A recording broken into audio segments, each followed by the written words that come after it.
হযরত ওমর ফারুক তিনি ঈদের একদিন আগে তার বাড়িতে মার্কেট হয় নাই। আল্লাহু আকবার। আমরা কত মার্কেট করি, ফেসবুকের মধ্যে দেখলাম, বিভিন্ন মিডিয়ার মধ্যে দেখা যায়, প্রশ্ন করে আপনার মার্কেট কি হয়েছে, কতদিন থেকে মার্কেট করছেন। কেউ কেউ বলতেছে আমি হুজুর 15 দিন থেকে মার্কেট করতেছি। কতদিন? ওই 15 দিন ধরে মার্কেট করে, তাও মার্কেট শেষ হয় না, এমন লোক আছে না নাই? কেউ 1 মাস ধরে মার্কেট করে, কেউ 10 দিন ধরে মার্কেট করে। কিন্তু অর্ধ পৃথিবীর খলিফা, গোটা পৃথিবীর অর্ধেক পৃথিবীর যিনি বাদশা ছিলেন, যিনি নেতা ছিলেন হযরত ওমর, তার বাড়িতে ঈদের মার্কেট নাই। রাত পোহালে ঈদ, কিন্তু বাড়িতে নতুন জামা নাই। নিজের গায়ে ছেঁড়া জামা, স্ত্রীর গায়ে ভালো জামা নাই। সন্তান আব্দুল্লাহ সে কান্না করে, বাবা আমার জামা কিনে দেন, ঈদের নতুন জামা কিনে দেন। ওমর ফারুক বলে কোথায় জামা? ও বাবা টাকা নাই। স্ত্রী ডাকতে বলতে, স্বামী গো, আমরা বড় মানুষ, আমাদের কাপড়ের দরকার নাই, ওই যে ছোট্ট বাচ্চা কান্না করে তার জন্য একটু বাজার থেকে নতুন পোশাক আনেন। ওমর ফারুক চোখের পানি ছেড়ে দেয়, বলে স্ত্রী রে, আমারও মনটা চায় আমার সন্তানকে ঈদের নতুন জামা কিনে দেই, ঈদের দিনে সন্তান নতুন জামা পরুক, কিন্তু ওই জামা কেনার মতো সামর্থ্য আমি ওমরের না। এত বড় একজন নেতা, সামান্য একটা জামা কেনার কি নাই? আর আমাদের একজন ওয়ার্ড মেম্বারের বাড়িতে কথা বলেন না কেন? অর্ধ পৃথিবীর বাদশা মুসলমান ভাইয়ের আমার, ওমর ফারুক বলছে স্ত্রী জামা কেনার মতো সামর্থ্য আমার কাছে না, আমার কাছে টাকা পয়সা নাই। স্ত্রী ডাক দেয়া বলছেন, বর্তমান তো বাইতুল মালের যিনি দায়িত্বশীল উবাইদা ইবনে জাররাহ, আপনি তার কাছে একটা চিঠি লেখেন, চিঠি লিখে 1 মাসের অগ্রিম বেতন আপনি নিয়ে নেন। আল্লাহু আকবার বলেন। স্ত্রী যখন এই কথা বললেন, খলিফাতুল মুসলিমিন হযরত ওমর রাদিয়াল্লাহু আনহু তিনি সুন্দর করে চিঠি লিখলেন, আমি 1 মাসের অগ্রিম বেতন চাই।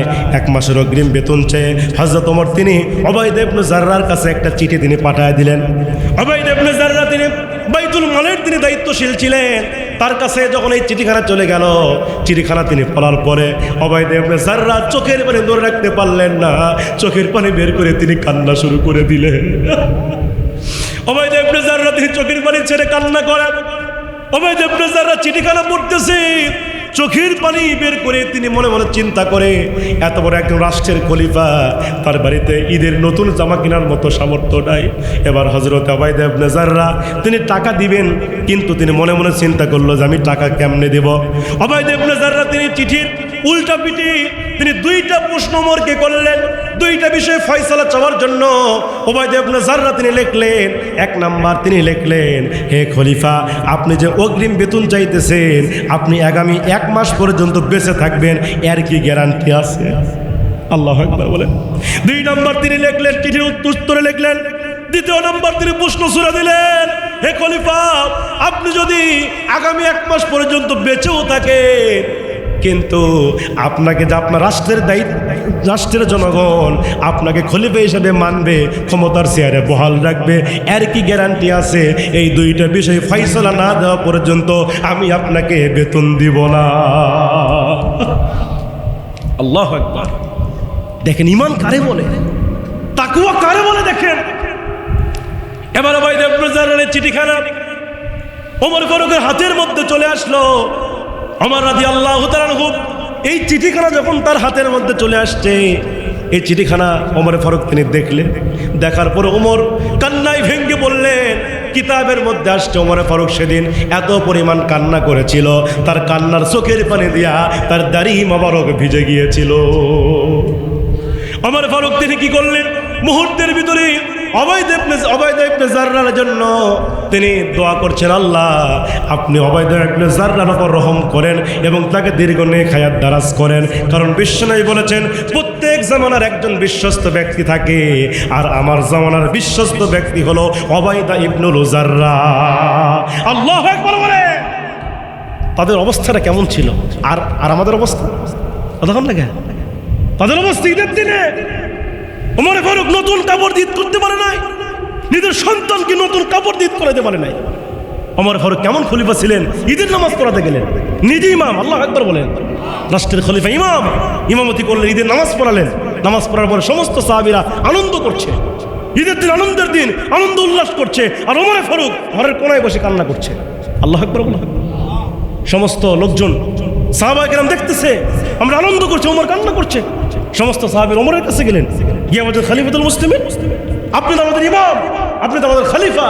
ঈদের নামাজের পর আমরা সবাই আনন্দ করছি, ঈদ মানে আনন্দের দিন, আর আপনি ঘরের কোনায় বসে বসে কান্না করছেন কেন? আপনি তো আনন্দ করবেন না? ওমর ফারুক বলছেন, ও নবীর সাহাবীরা, তোমরা কি শোনো নাই?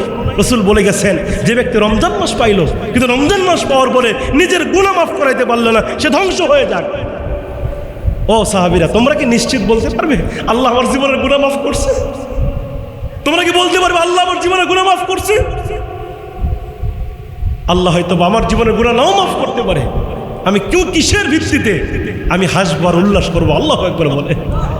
কি অবস্থা ছিল তাদের, আর আমাদের কি অবস্থা? এখনো নামাজ পড়ি না আমরা, কথা কন না কেন? এখনো নামাজ পড়ি না, অথচ সাহাবায়ে কেরামরা নামাজ প্রতিষ্ঠার জন্য জীবন দিয়েছে। আল্লাহু আকবার বলে। সাহাবায়ে কেরামরা রমজান মাস কত শিক্ষা রমজানের। বদর হয়েছে, রমজানের প্রথম যুদ্ধ বদর। আল্লাহু আকবার বলেন। যে বদর যুদ্ধে মুসলমানদের সৈন্য মাত্র 313 জন, আর কাফেরের সংখ্যা ছিল 1000। সাহায্য করেছেন কে?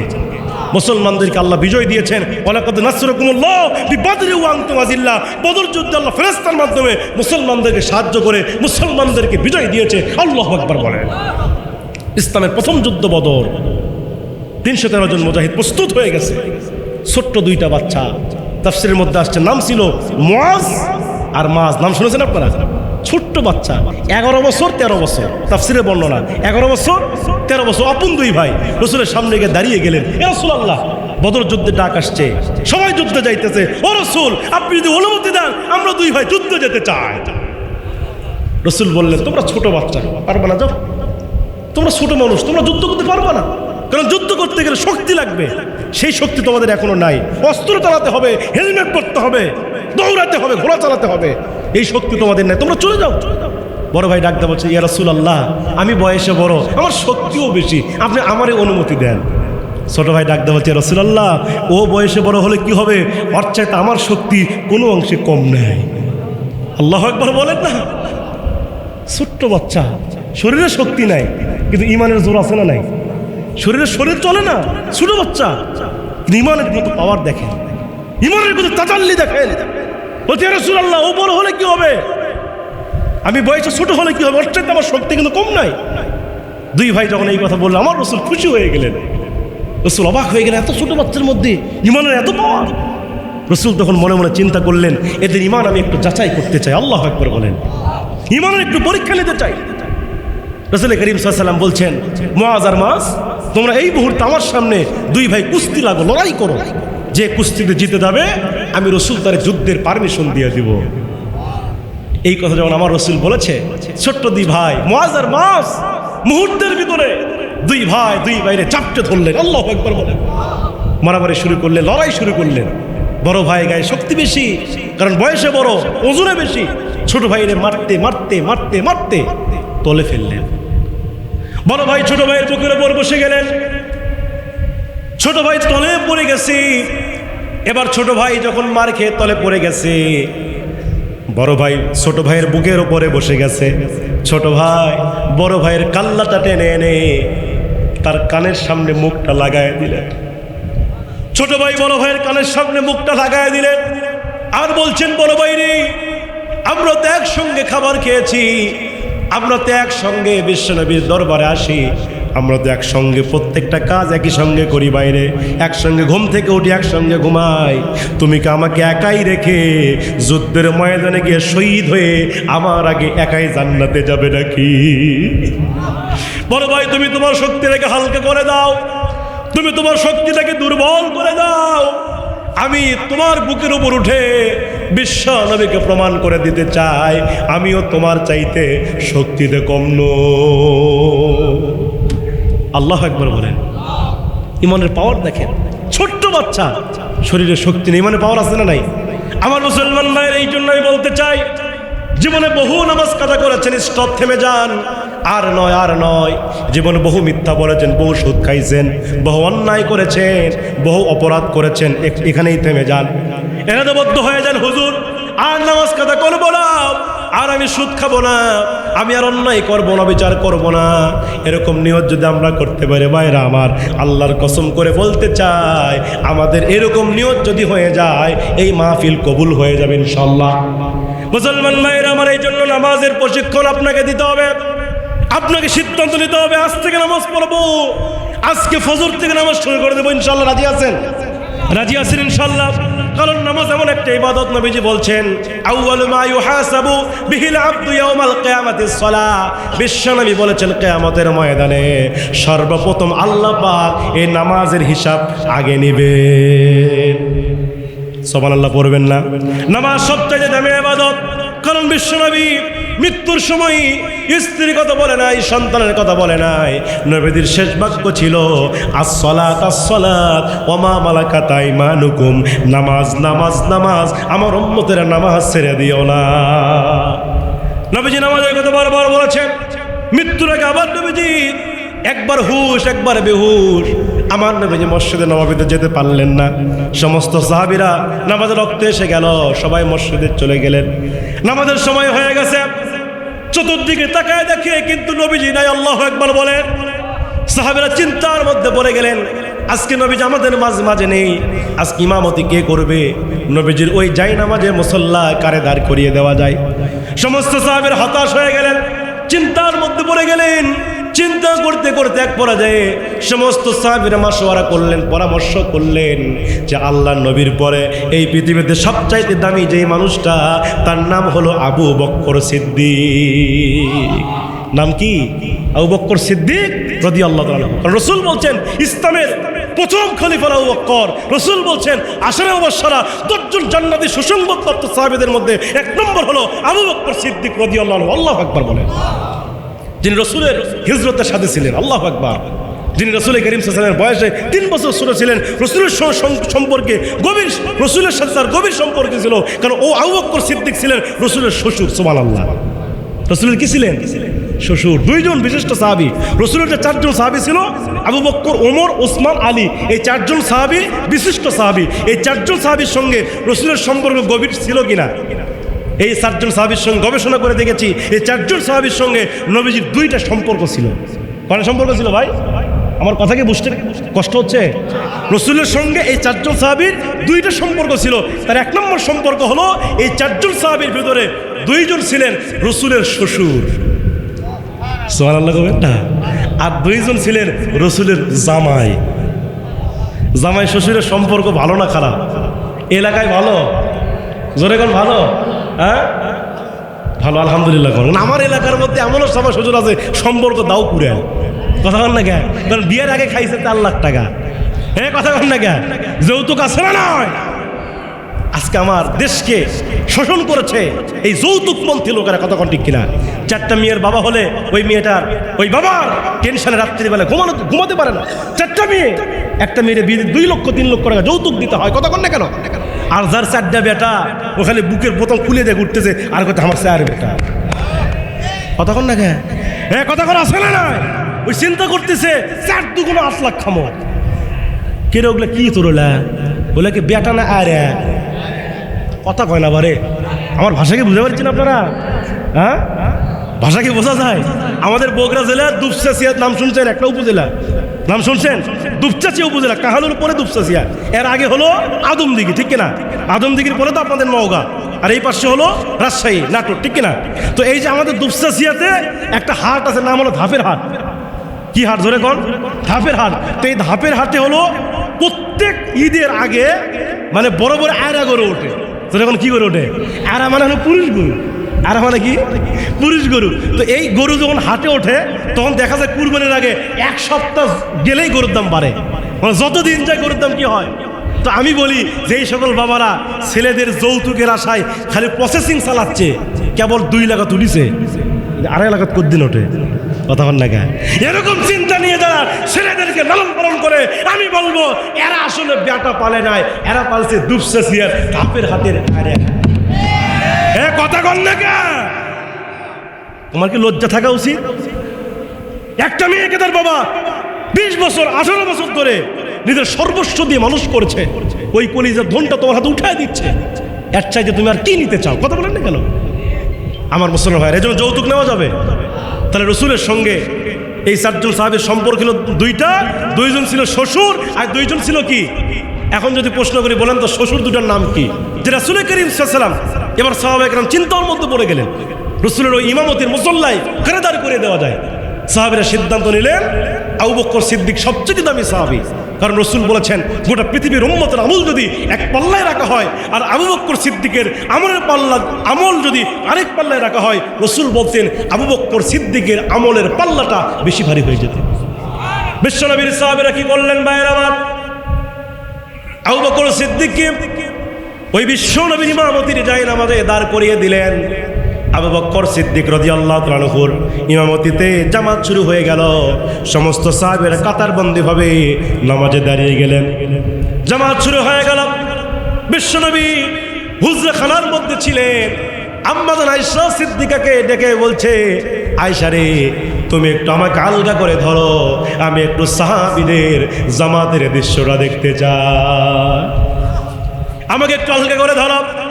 আজকে আমার সাহাবীরা আমি রসুলের অনুপস্থিতিতে জামাতে নামাজ আদায় করছে, তুমি একটু আমাকে আলগা করে ধরো, আমি একটু সাহাবীদের জামাতের দৃশ্য দুই চোখ দিয়ে দেখবো। আম্মা জান আয়েশা তাই করলেন। বিশ্বনবীকে হুজরাখানা থেকে আলগা করে ধরা হলো। আমার নবীজি তিনি আবার ওই সাহাবীদের জামাতের দৃশ্যখানা চোখ দিয়ে দেখতেছে। নবীজি জামাতের দৃশ্যখানা দেখেন আর চোখের কোনা দিয়ে বিশ্বনবীর টপ টপ করে পানি পড়তেছে। আম্মা জান আয়েশা সিদ্দিকা রাসূলের চোখের পানি মুছায় দেয় আর বলে, ইয়া রাসূলুল্লাহ, আপনি কেন কান্না করছেন? আপনার কি কষ্ট হচ্ছে নাকি? আপনার কি ব্যথা লাগছে নাকি? আপনার চোখ দিয়ে এত পরিমাণ পানি কেন পড়ছে? রসুল জানতে চায়। রসুল বলছে, আয়েশা রে, এটা আমার কষ্টের কান্না নয়, এটা আমার তৃপ্তির কান্না, এটা আমার তৃপ্তির কান্না। আয়েশা তুমি জানো না, এই যে আমি রসুলের অনুপস্থিতিতে সাহাবীরা জামাতে নামাজ আদায় শুরু করে দিয়েছে, আয়েশা তুমি জানো না, এই জামাতকে প্রতিষ্ঠা করতে গিয়া উহুদের প্রান্তরে আমি রসুলের দন্দান শহীদ হয়ে গেছে। এই জামাতকে প্রতিষ্ঠা করতে গিয়া তায়েফবাসীরা আমি রসুলকে এত পরিমাণ মার মারেছে, আমার পিঠের মধ্যে এত পরিমাণ তারা পাথর মেরেছে। আয়েশা, এই পাথরগুলো আমার পিঠে লেগে আমার পিঠটা চালনের ছাদের মতো হয়ে গেছে। আয়েশা তুমি জানো না, আমার এই পিঠ থেকে এত পরিমাণ রক্ত ঝরেছে, এই রক্ত দিয়ে আমি রসুলের জুতা মোবারক জমাট বেঁধে গেছে। আয়েশা, এই জামাতকে প্রতিষ্ঠা করার জন্য আমি রসুল সংগ্রাম করেছি, মুজাহাদা করেছি। আজকে আমার উম্মতেরা আমি রসুলের অনুপস্থিতিতে এই যে জামাতে নামাজ শুরু করে দিয়েছে, আয়েশা আমি আশা রাখি কিয়ামত পর্যন্ত এইভাবেই যেন আমার উম্মতেরা জামাতের সাথে নামাজ আদায় করে। সেই নামাজ উম্মত হয়ে পড়ি। জামাত নামাজ পড়বো তো ইনশাল্লাহ, পড়বো তো ইনশাল্লাহ। এ পড়বেন না আপনারা? রমজান মাসে নামাজ পড়ছেন না? এই যে রমজান মাসে আমরা তারাবি পড়ছি, আমরা তাহাজ্জুদ পড়ছি, ফজর পড়ছি, জোহর পড়ছি, আসর পড়ছি, মাগরিব পড়ছি কিনা? এই রমজানে যেমন আমরা ইবাদত করছি, বাকি 11 মাস করবো তো ইনশাল্লাহ। এর পিছনের ভাইরা করবেন তো ইনশাল্লাহ। ইবাদত নামাজ সবচাইতে দামি ইবাদত। রসুল বলেছেন নামাজ সবচাইতে দামি। একজন অমুসলিম যদি আজকে যদি ফজরের নামাজের পূর্বে কালেমা পড়ে মুসলমান হয়, তার প্রথম দায়িত্ব কি? ফজরের নামাজ। একজন অমুসলিম ভাই যদি জোহর নামাজের পূর্বে কালেমা পড়ে মুসলমান হয়, তার প্রথম দায়িত্ব হলো জোহরের নামাজ। ঠিক কিনা বলেন? তাহলে নামাজ এটি গুরুত্বপূর্ণ ইবাদত। ইসলামের যে মূল স্তম্ভ, যেটা বুখারী শরীফে আসছে, বুনিয়াল ইসলাম আলা খামসিন, শাহাদাতি আল্লাহ ইলাহা ইল্লাল্লাহ ওয়া আন্না মুহাম্মাদুর রাসূলুল্লাহ ওয়া ইকামিস সালাহ ওয়া ইতাইজ যাকাত ওয়াল হজ্জি ওয়া সাওমি রমাদান। আল্লাহু আকবার বলেন। ইসলামের মূল স্তম্ভ কয়টি? 5টি। 5টির 1 নম্বর হচ্ছে ঈমান। 1 নম্বর কি? ঈমান। ঈমানের পরেই আপনার দায়িত্ব হচ্ছে নামাজ। দায়িত্ব কি? নামাজ পড়বেন তো ইনশাল্লাহ? পড়বেন তো ইনশাল্লাহ? আল্লাহ পাক যেন সবাইকে 5 ওয়াক্ত নামাজ জামাতের সাথে পড়বার তৌফিক দান করেন। আমিন বলেন। সম্মানিত ভাইয়েরা আমার, আসেন তোমার মা বোনদের জন্য অল্প সময় আমি কিছু বলে শেষ করে দেবো। মা বোনদের জন্য একটা হাদিস আমি বলতে চাই, যে হাদিসটি বুখারী শরীফে আসছে। রাসূল করিম সাল্লাল্লাহু আলাইহি ওয়াসাল্লাম বলেছেন, যদি কোনো মহিলার জীবনে 4টি আমল পাওয়া যায়, রাসূল বলেছেন ওই মহিলার জন্য জান্নাতের 8টি দরজা খুলে দেওয়া হবে। আমল কয়টি? স্যার এখন আমল কয়টি? জান্নাতের দরজা খুলবে কয়টি? এবার আসেন, 1 নম্বর আমল হচ্ছে 5 ওয়াক্ত নামাজ। 1 নম্বর আমল কি? এ মা বোনেরা একটু খেয়াল করেন, 1 নম্বর আমল কি মা বোনদের? এই যুবক, এই সোনামণি, কই যাও? কয় নম্বর? কয় নম্বর বাবা তোমার? কয় নম্বর বাবা? আচ্ছা, আরে একটু বাবা, এই যে আর 10 মিনিট, আর 10 মিনিট বলি, মা বোনদের একটু বলি ইনশাল্লাহ। ওটা করলে পরিবেশ নষ্ট হয়ে যাবে, কথা বল না কেন? তাহলে মা বোনদের 1 নম্বর আমল হলো 5 ওয়াক্ত নামাজ। আচ্ছা, আপনাদের এলাকার মা বোন কি 5 ওয়াক্ত পড়ে? আলহামদুলিল্লাহ কোন আপনার এলাকার মাহফুল পড়ে, কিন্তু আমার এলাকার এমনও মাহফুল আছে ও নামাজ না পড়ে স্টার জলসা নিয়ে পড়ে আছে না নাই? কথা বল না কেন? স্টার জলসা জি বাংলা নষ্ট করছে আমার এই সোনার বাংলা। কথা বল না কেন? স্টার জলসা যে নাটকগুলো হয় এগুলো সব মহিলা কেন্দ্রিক। কথা বল না কেন? মহিলা কেন্দ্রিক নাটক, মহিলাদেরকে প্রাধান্য দেওয়া হয়। এই যে মহিলারা যে ক্রিটিক্যালি বুদ্ধি, মহিলাদের যে রাজত্ব, মহিলাদের যে নেতৃত্ব, এগুলো দেখে দেখে আয়ত্ত করে বাড়িতে আসা স্বামী কয় তুই আমার পায়ের নিচে। কতক্ষণ না কেন? অথচ কোরআন বলছে, কোরআন কি বলছে? আর রিজালু কাওয়ামুনা আলান নিসা, পুরুষরা হবে মহিলাদের পরিচায়ক। ঠিক না বলেন? নেতৃত্ব পুরুষরা দিবে। কে দিবে নেতৃত্ব? কে দিবে? নারী নেতৃত্ব হারাম, পুরুষরা নেতৃত্ব দিবে। নেতা হবে পুরুষরা। কারণ মহিলারা ইমাম হওয়ার যোগ্যতা রাখে, কারণ যিনি ইমাম হবে পুরুষ। ইমাম যিনি পুরুষ তিনি ইমাম হবেন, তিনি নামাজ পড়াবেন। কি করাবেন? ইমামের কাজ কি? নামাজ পড়াবেন। তো মহিলা বলো যদি ইমাম হয় ও নামাজ পড়াতে পারবে? কথা এখন না কেন? তাহলে স্টার জলসা এই আমার দেশের নারীদেরকে নষ্ট করে ফেলেছে।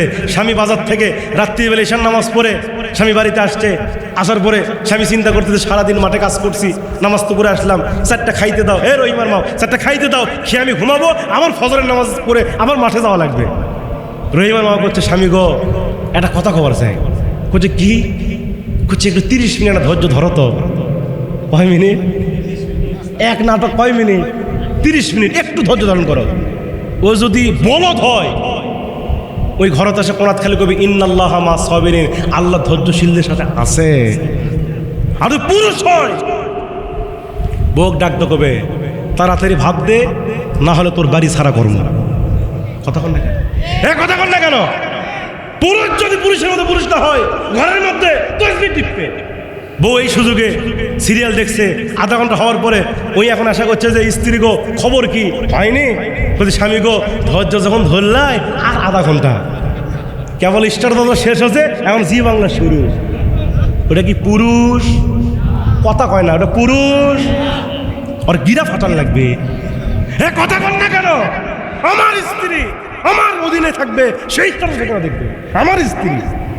আর দায়ুসুল আইয়াদুল জান্নাহ, রাসূল বলছেন দায়ুস কখনো জান্নাতে যেতে পারবে? আপনি কেমন বাবা আপনার মেয়ে বেপরদায় সাফিনা পার্কে ঘোরে? কথা কন না কেন? আপনি কেমন বাবা আপনার মেয়ে অর্ধনগ্ন পোশাক পরে রাজপথে ঘুরতেছে? কথা বলেন না কেন? আপনি কেমন স্বামী আপনার স্ত্রী বেপরদায় চলতেছে, পরপুরুষের সাথে ঘুরতেছে? আপনি কেমন স্বামী? কথা বলেন ঠিক কিনা? আপনার স্ত্রী, আপনার সন্তান এবং আপনার অধীনস্থ, এগুলো আপনার দায়িত্ব, আপনার জিম্মাদারি এগুলো। এই জন্য আপনার অধীনস্থ যারা আছে আপনার দায়িত্ব হবে, আপনি কঠোর হতে হবে। আপনার অনুমতি ছাড়া ইসলাম বিদ্বেষী কোনো কাজ যেন তারা করতে না পারে। কথা কন না কেন? এই জন্য মা বোনদেরকে বলবো, মা বোনেরা 5 ওয়াক্ত নামাজ পড়বেন তো ইনশাআল্লাহ। আল্লাহ তৌফিক দেখ, আমিন বলেন। এবার আসেন মা বোনদের 2 নম্বর আমল হলো, এগুলো কিন্তু জান্নাতে যাওয়ার আমল। জোরে এখন কোথায় যাওয়ার আমল? জান্নাতে যাওয়ার আমল। এগুলো আমল করলে মা বোন জান্নাতে যাবে। সুবহানাল্লাহ বলবেন না? তো মা বোনদের 2 নম্বর আমল হচ্ছে রমজান মাসে রোজা। রমজান মাসে কি? রমজান মাসে কি? তবে মা বোনরা রোজার ব্যাপারে সজাগ আছে। আমি দেখছি প্রায় সারা দেশেই আমরা যেহেতু কথা বলি, আমরা তথ্য নিয়ে দেখি যে মা বোন রোজা ঠিকই রাখে, কিন্তু পুরুষরা রোজা রাখতে চায় না। এমনও পুরুষ আছে রোজার মাস আসলে কি কয় যে হুজুর গ্যাস আছে পেটের মধ্যে, আছে না নাই? রোজার মাসে আসলে তোর গ্যাস আলগা হয়। কতক্ষণ না গ্যাস? আবার আমি মাঝে মাঝে বলি এই যুবক তোর পেটের মধ্যে এত গ্যাস, তুই গ্যাসগুলো সরকার জমা দিস না। গ্যাসের দাম আছে না নাই? এরকম কিছু যুবক আছে না নাই? এই জন্য মা বোনদেরকে বলবো আপনারা রমজান মাসে রোজা রাখবেন। এই যে রমজান রোজা রাখার পরে হাদিসে আসছে, রসুল বলছেন শাওয়াল মাসের রোজা আছে না, রসুল বলছেন মান সামা রমাদান সুম্মা আতবাহু, আছে না হাদিসে না, সিত্তাম মিন শাওয়াল কাসিয়ামি কানা কাসিয়ামিদ দাহার। রসুল বলছেন যে ব্যক্তি মান সামা রমাদান, যে রমজান রোজা রাখলো, সুম্মা আতবাহু, এবং সে পরবর্তী শাওয়াল মাসের সিত্তাম মিন শাওয়াল, শাওয়াল মাসের 6টি রোজা রাখলো। কয়টি রোজা? 6টি নফল রোজা রাখলো। রসুল বলছেন কানা কাসিয়ামিদ দাহার, সে যেন পূর্ণ 1 বছর রোজা রাখলো। এই যে শাওয়াল মাস চলতেছে, রোজা রাখবেন তো ইনশাল্লাহ? তাহলে রমজানে যারা রোজা পূর্ণ করছেন, বাকি এই 6টি রোজা আমরা রাখতে পারি ইনশাল্লাহ, আলহামদুলিল্লাহ। 1টি বছর রোজা রাখার সওয়াব আল্লাহ আমাদের আমলনামায় লিখে দিবেন। পারবো তো ইনশাল্লাহ? চেষ্টা করবেন। তাহলে মা বোনদের 2 নম্বর আমল হলো রমজান মাসে। এবার আসেন মা বোনদের 3 নম্বর আমল হলো পর্দা। 3 নম্বর কি? পর্দা। পর্দা পর্দা বোঝেন? পর্দা বোঝেন? আজকে বাড়িতে গিয়ে দেখেন জানলার পর্দা ঠিকই আছে, ঘরের পর্দা ঠিকই আছে, দরজার পর্দা ঠিকই আছে, কিন্তু মা বোনদের শরীরের পর্দা নাই। কথা বলতে কিনা? কথা বল না কেন? মা বোনের পর্দা করতে চায় না। 80 বছরের বুড়ি দাদি, 60 বছরের বুড়ি দাদি, ও যখন ঘর থেকে বের হয় হাতের মোজা, পায়ের মোজা, হেজাব, বোরকা সব করে বের হয়, কিন্তু ওর 16 বছর নাতনি খালি পরিমণির মতো করে লিয়া যায়। কথা বলেন না কেন? আমি বলি দাদি, তোমার বয়স 7 বছর, তুমি যদি হাত মোজা পাও মোজা নাও পড়ো, তোমার দিয়ে কোনো যুবকও তাকাবে না, কিন্তু তোমার ওই 16 বছর 18 বছর নাতনি যদি অর্ধলঙ্গ পোশাক পরা ওই পরিমণির মতো করে নিয়ে যাও, 80 বছর বুড়া করে চোখ মারবার কবে কি মাল যাচ্ছে রে, তখন আসে না। নাই আপনারা তো থাকেন রাজশাহীতে, আমরা মাঝে মাঝে ঢাকায় সফর করি, ঢাকাতে গিয়ে দেখেন মহিলারা অর্ধলঙ্গ পোশাক পরে রাজপথে মিছিল করে, স্লোগান দেয় নারী পুরুষের সমান অধিকার। আছে না নাই? গত বছর ঢাকার রাজপথে দেখলাম হাজার হাজার মহিলারা স্লোগান দিচ্ছে নারী পুরুষের সমান অধিকার, পিছন থেকে পুরুষরা করছে দিতে হবে, দিতে হবে। আমি চিন্তা করি এরা আবার কোন প্রকারের পুরুষ? কথা কর না কা? এজন্য গত বছর দুঃখ করে আফসোস করে এদের জন্য আমি একটা গান তৈরি করছিলাম, আপনারা কি শুনবেন? বলবো বলবো আল্লাহ রে আল্লাহ রে কোন দুনিয়ায় পাঠাইলাই আমারে, আল্লাহ রে আল্লাহ রে কোন জামানায় পাঠাইলাই আমারে। বর্তমানের পোলা মাইয়ারা সমান সমান মাপ, লম্বা চুল কাটিয়া মাইয়া মাথায় লাগাই ক্যাপ। বর্তমানের পোলা মাইয়ারা সমান সমান মাপ, লম্বা চুল কাটিয়া মাইয়া মাথায় লাগাই ক্যাপ। আল্লাহ রে কোন দুনিয়ায়, বলে আল্লাহ রে আল্লাহ রে কোন দুনিয়ায় পাঠাইলাই আমারে, আল্লাহ রে আল্লাহ রে কোন দুনিয়ায়। বর্তমানের পোলা মাইয়ারা দেখো কি কারবার, মগা পিছে মগি সামনে হুন্ডারি ড্রাইভার। বর্তমানের পোলা মাইয়ারা দেখো কি কারবার, মগা পিছে মগি সামনে হুন্ডারি ড্রাইভার। আল্লাহ রে কোন দুনিয়ায় পাঠাইলাই আমারে, পড়েন আল্লাহ রে আল্লাহ রে আল্লাহ রে আল্লাহ রে। জিন্সের প্যান্ট শার্ট পরিয়া রাস্তা হাইটা যায়, পোলা না মাইয়া তারে সিনা বড়দায়। জিন্সের প্যান্ট শার্ট পরিয়া রাস্তা হাইটা যায়, পোলা না মাইয়া তারে সিনা বড়দায়। আল্লাহ রে কোন দুনিয়ায়, সবাই বলেন আল্লাহ রে আল্লাহ রে কোন দুনিয়ায় পাঠাইলাই আমারে, আল্লাহ রে আল্লাহ রে। বর্তমানের পোলা মাইয়ারা দেখো কি কারবার, মগা পিছে মগি সামনে হুন্ডারি ড্রাইভার। আল্লাহ রে কোন দুনিয়ায়, আল্লাহ রে আল্লাহ রে। হিন্দি গানের টান মারিয়া রাস্তা হাইটা যায়, হিন্দি গানের টান মারিয়া রাস্তা হাইটা যায়। আবার কারো সুরে সুরে, আবার কারো সুরে সুরে বুকটা ফাইটা যায়। হিন্দি গানের টান মারিয়া রাস্তা হাইটা যায়, আবার কারো সুরে সুরে, আবার কারো সুরে সুরে বুকটা ফাইটা যায়। আল্লাহ রে কোন দুনিয়ায়, আল্লাহ রে আল্লাহ রে কোন দুনিয়ায় পাঠাইলাই আমারে, আল্লাহ রে আল্লাহ রে কোন দুনিয়ায় পাঠাইলাই আমারে। জোরে বলেন মারহাবা। তাহলে মা বোনদের 3 নম্বর আমল কি? পর্দা। জোরে কন 3 নম্বর আমল হলো পর্দা। এবার আসেন সর্বশেষ, আল্লাহর নবী বলেছেন মা বোনদের 4 নম্বর আমল হলো স্বামীর খেদমত। কার খেদমত? এমনও মা বোন আছে স্বামীর খেদমত তো দূরের কথা, ওই মাঝে মাঝে তুমি স্বামী না আওয়ামী লীগ, কথা হয় না কেন? এরকম কিছু মহিলা আছে না নাই, স্বামী দামি দিবার চায় না, বাজার থেকে মাঠে থেকে সারাদিন কাজ করা, স্বামী বাড়ি যাচ্ছে, আশা করতে ময়নার মা একটা গিলাস পানি দাও তো, কোথায় তুমি লিয়ে খাবার পারো না? আছে না নাই? সেরকম আছে না? আমি বলি মা আপনি এমন আচরণ কেন করেন? আপনার স্বামী মাঠে কাজ করে আসছে, ব্যবসা করে আসছে, সারাদিন খেটে আসছে, চাকরি করে আসছে, ডিউটি থেকে আসছে, আপনি এসে একটু স্বামীকে একটু পানি দেন, একটু গামছাটা এগিয়ে দেন, লুঙ্গিটা এগিয়ে দেন, একটু কি বলে পানি একটু উঠে দেন, কতক্ষণ না কেন? একটু মুস্কি মুস্কি হেসে হেসে কথা বলেন। রসুল বলছেন স্বামী স্ত্রী যদি স্বামীর সঙ্গে মুস্কি মুস্কি হেসে হেসে কথা বলে, রসুল বলছেন তার সগিরা করে আল্লাহ মাফ করে দিবে, কতক্ষণ না কেন?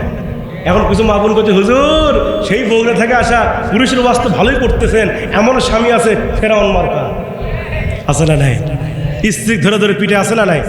আরে বাড়িতে গিয়েই খালি বাহিরে যার সাথে যেটাই হোক কিচ্ছু করতে পারে না, মানে বাহিরে থাকলে বিড়াল বিড়াল, আর ঘরের দিয়ে বাঘ হয়ে যায়, কতক্ষণ নাকি? বাড়ির ঢুকায় ভাই কোনটি থাকিস তুই রে, এই সারাদিন কই থাকিস, আছে না নাই? এমন তুই তুই করে করে কিনা? স্ত্রীকে তুই কয়, ভাই তুই কি করিস সারাদিন, আছে না নাই? স্ত্রীকে তুই কর জিনিস, হ্যাঁ কতক্ষণ না কেন? স্ত্রীকে রসুল বলছে স্ত্রীকে সম্মান করো এবং মাঝে মাঝে বাড়ি থেকে স্ত্রীকে সালাম দাও, সুবহানাল্লাহ পড়ে। স্ত্রীকে কি দাও? সালাম দিচ্ছেন আপনার স্ত্রীকে? আপনারা সালাম কি স্ত্রীকে দেন? রসুল বলছেন তোমরা বাড়িতে ঢোকার আগে স্ত্রীকে সালাম দিয়ে ঢোকো, কারণ সালাম দিলে স্বামী স্ত্রীর মধ্যে ভালোবাসা বাড়ে না কমে? বাড়ে না কমে? এখানে এমনও যুবক আছে জীবনে বউকে সালাম দেয়নি। সেদিন এক মাহফিলে ওয়াজ করতে বললাম যে যুবক ভাইয়েরা তোমরা বউকে সালাম দিবা, এক যুবক দিকে লাভ দাদার আছে, হুজুর হ ও কি আবার সালাম দেওয়া লাগবে? আমি এ যুবক তুমি তো বউকে সালাম দিবা না, ভাবিক সালাম ঠিকই দিবা, এ আছে না নাই? ওই ভাবি 3 মাথা 4 মাথা 7 মাথা যেটাই দেখে সালেকুম ভাবি, বাপ রে বাপ, তুই বউক সালাম জীবনে দিস না, ভাবিক সালাম দিলে 3 বার দেয়, এমন কিছু বাটপার যুবক আছে না নাই? এখানে এমন আছে চাচা বিয়ে করতে 60 বছর বিয়ার বয়স, 70 বছর বিয়ার বয়স, জীবনে চাষিক সালাম দেয়নি, এমন চাচা আছে না নাই? এজন্য আজকের মাহফিল থেকে বলতে চাই স্ত্রীর সঙ্গে ভালোবাসা বাড়াতে গেলে বউক সালাম দেওয়া লাগবে, পারবেন তো ইনশাল্লাহ? আজকে থাকায় সালাম দিবেন ইনশাল্লাহ? কারা কারা সালাম দেবেন হাত তোলেন তো, যারা বিয়ে করছে তারা। আপনি বিয়ে করেননি? চাচা কি খবর? কইতে হুজুর আমি চান্সে আছি। আচ্ছা আচ্ছা হাত নামা, অনেকে স্মরণ করেছে। আজকে যারা বিয়ে করছেন আজকে গিয়াই চাষিক সালাম দেবেন, পারবেন তো ইনশাল্লাহ? তোর এখন পারবেন তো? ডাইরেক্ট যা করবেন আসসালামু আলাইকুম মাইনার মা, দরজা খোলো তো, আই লাভ ইউ, আল্লাহ আকবার কর, খুশি হবে কে? কে খুশি হবে? এই জন্য মা বোনের গেল, মা বোনেরা এরা কিন্তু আপনাকে গিয়ে আজকে সালাম দিবে, যদি আপনারা থাকেন, আপনার স্বামী এখানে থাকলে এরা সালাম দিবে। আবার যেন কেন না কে রে রাস্তা কি ভুল করে হলো নাকি, কথা কর না কেন? সালাম দিবেন তো ইনশাল্লাহ? আমার ভাইয়েরা হাসির খোরাক দিচ্ছে না, রসুলের হাদিস, রসুল তো আগে সালাম দিতেন, সুবহানাল্লাহ বলেন। আমরা তো সালাম দিই না, আমরা তো হুজুর বড় বক্তা হলে আরে আমি সালাম দেবো, আমি 3 বার হজ করেছি, আমি হাদি মানুষ, আমার তো ছেলেবেলে সালাম দিবে, কথা কর না কেন? অথচ সালামের ক্ষেত্রে রসুল বলছেন তোমরা সালাম দাও, কথা কর না কেন? সালামের ভাই রসুল বলছেন সালাম দাও, কারণ সালাম দিলে যে সালাম দেয় সে সওয়াব কি পায়? বেশি পায়, সুবহানাল্লাহ পড়েন। আর সালাম দিলে অহংকার মুক্ত হওয়া যায়, সালাম দিলে কি থাকে না? অহংকার থাকে না। যে ব্যক্তি সালাম দেয় সে নিজেকে ছোট মনে করে, সে অহংকার মুক্ত হয়, সুবহানাল্লাহ পড়েন। রসুল সালাম দিতেন, রসুল চাকর দেখতেন না, রসুলের খেদমত করেছেন। আনাস ইবনে মালিক রাদিয়াল্লাহু আনহু, যাকে খাদিমুর রাসূল হাদিসে বলা হয়েছে, সুবহানাল্লাহ বলেন, যাকে হাদিসের ভাষায় বলে খাদিমুর রাসূল, রসুলের খেদমত করেছেন কয় বছর?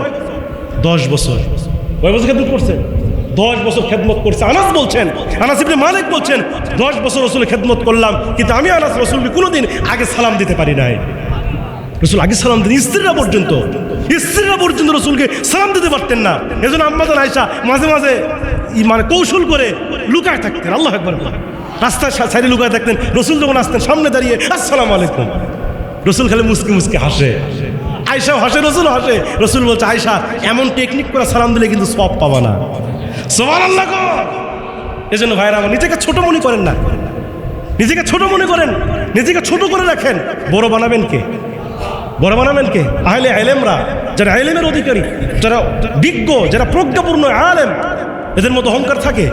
অহংকার থাকে? এজন্য আসুন না মুসলমান ভাইয়ের আমার, আমরা অহংকার মুক্ত হই এবং আমাদের পারিবারিক, আমাদের সামাজিক, আমাদের অর্থনৈতিক, আমাদের রাষ্ট্রীয় প্রত্যেকটা জায়গায় কোরআনের বিধান, কোরআনের হকমত প্রতিষ্ঠা হোক। আমরা চাই কিনা? আল্লাহ পাক সবাইকে যে যেখানে আছেন প্রত্যেকের জায়গা থেকে কোরআনের এই আমলগুলো, কোরআনের বিধানগুলো প্রতিষ্ঠা করবার তৌফিক দান করুন। সকলে বলি আল্লাহুম্মা আমিন।